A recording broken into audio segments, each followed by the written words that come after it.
Good afternoon. We're Team Foxtrot. I'm Alice, and my teammates are Alexi, Priya, and Yene. We're here to talk to you about how to engage elementary students with wheelchair basketball. So we have found that the best way to spread awareness about wheelchair basketball has been through Paralympic Games, from Beijing 2008 to London 2012, then Rio 2016. We have seen a continued increase in the number of audiences. So people are definitely paying more attention to Paralympics, to parasports globally. And in fact, during Rio 2016, wheelchair basketball has sold 85% of their tickets, which is very good. Sports also have a positive impact on the development of children and youth. Physical education and sports programs in school can promote lifelong involvement in the sports. So it is essential to get children involved in the sports early.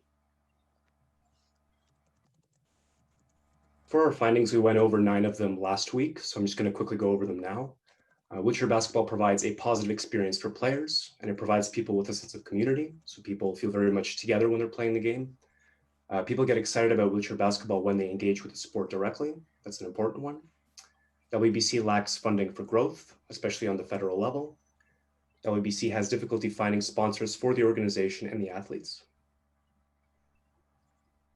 A central need for wheelchair basketball is to increase exposure and education about the sport. So unfortunately, not a lot of people know about the sport. Wheelchair basketball wheelchairs are expensive and hard to use. Just to make a point about the eighth finding here, this is not necessarily a bad thing. This can be seen as a positive because wheelchair basketball wheelchairs are challenging to use. So it's an extra challenge for players and it can make it more fun.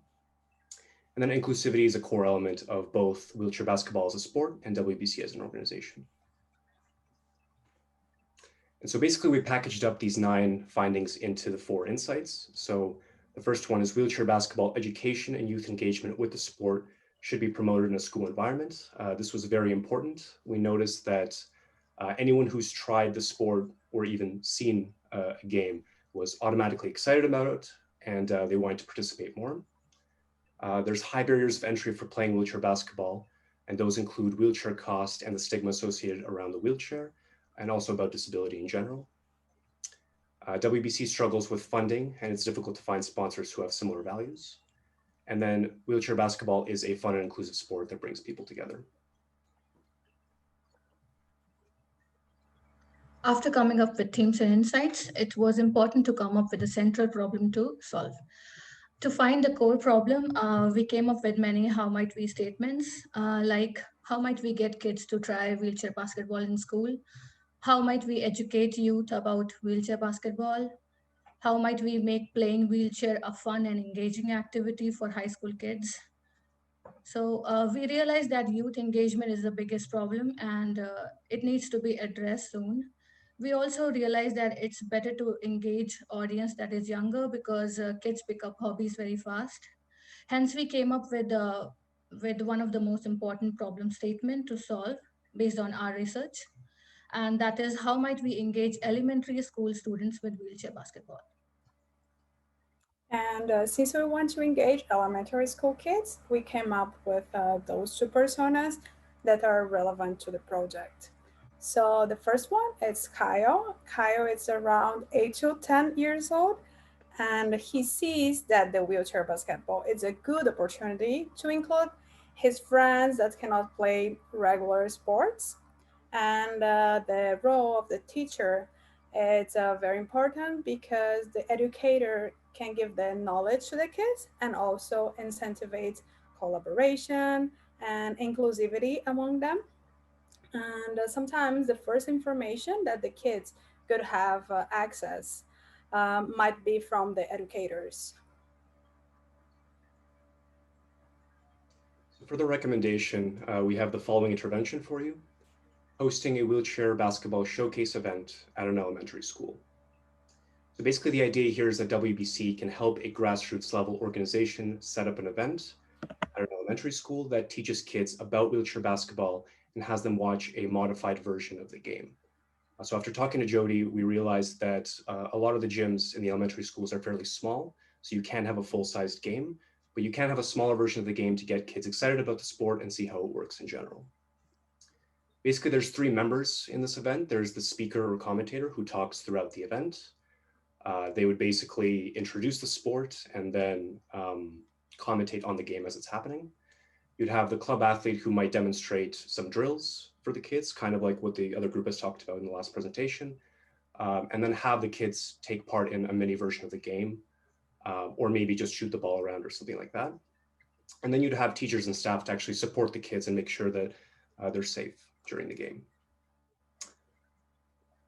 Basically, after that, players can sort of stick around and answer questions from kids, and then kids can also leave the event with some sort of souvenir, so they can remember the event by. And really the goal here is to get kids excited about wheelchair basketball as a sport, spread awareness of it, and hopefully get kids to participate in the local grassroots level organizations.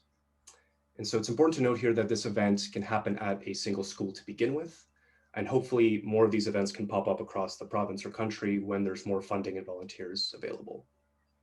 And these events can also be strategically placed in areas where championships are about to happen. So I know that you have a national championship happening every year and it cycles from province to province.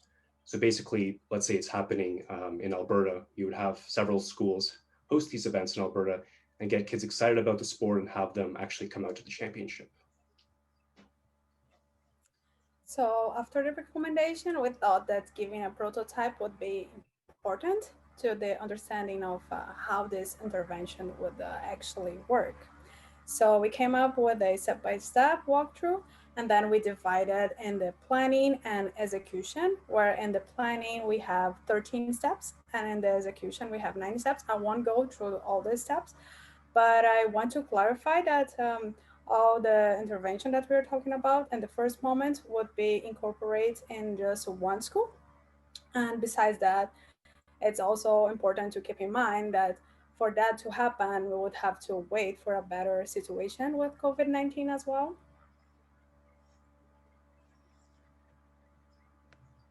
We thought that it would be a good idea to give kids a memento or a souvenir that they can take back home. They can show it to their parents and friends, and they can get excited about it. This will also create a lot of buzz around WBC and wheelchair basketball as a game. So we made the design of a free ticket that can be given to the kids at the end of the event. These tickets are for a real game, which is supposed to take place in near future. So the kids are encouraged to come and watch the game with their parents. And finally, we have come up with a set of design principles that will serve as a guideline for designing future interventions. The first principle is safety first, because we think student comfort and safety should always come first. To be more specific, this principle could mean things like all the students' activity on a wheelchair should be supervised by a professional. And the second principle is everyone should play. So every student who wants to try a wheelchair should have the chance to do so in our event. And this could mean limiting the number of students attending the event because we don't have a lot of wheelchairs. And the last principle is connecting student to resources. Every student should leave the event with the knowledge about wheelchair basketball and how they could get involved in local clubs or to watch a game near them after the event.